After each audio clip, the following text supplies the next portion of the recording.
Ladies and gentlemen, Mr. Peter Pearson from the National Greyhound Forum, who's continued on the great work of his father Bill, who's inducted into the Hall of Fame tonight.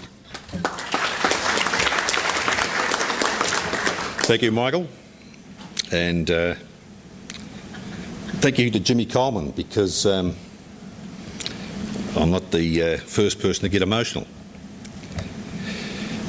It's great to come to Sydney, because there were quite a few odds against us when we left Melbourne. The first time we've had rain for about 12 months.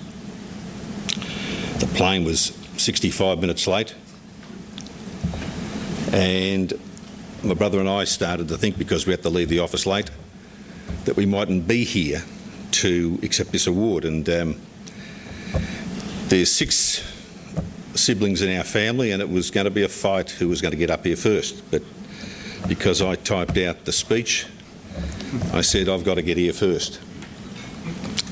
Now, when we arrived at Sydney, and I don't want to bore you about this, but truly, there's only one. You can only have one Sydney, fair dinkum.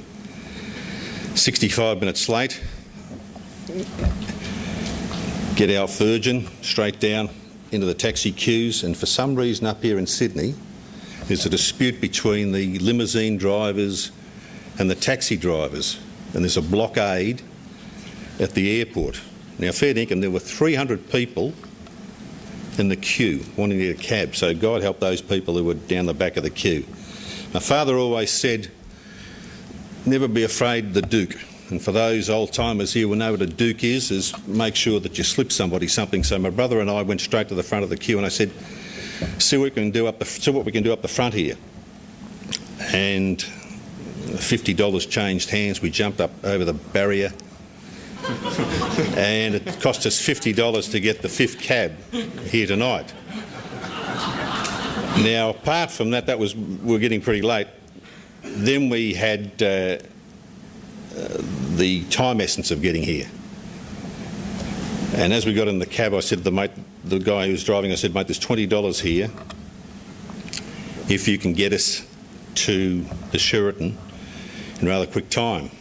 Now, this was Jackie Chan. Now, fair dinkum. Now, you reckon Mark Webber can drive a car? And he crashed at the Grand Prix last week.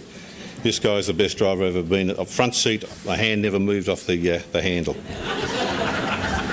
He was sensational, so we've got his number, and we're making sure we're not going to ring him to get us back to the airport. Anyway, that's a little bit of levity, like helping put 6 kids through private Catholic schools and boarding colleges. Unfortunately, we were topped by the Morgan family there. Arthur left school at 12 and punched out 9 kids, and they all got to university. We didn't fire at university, but we did all right in the punt.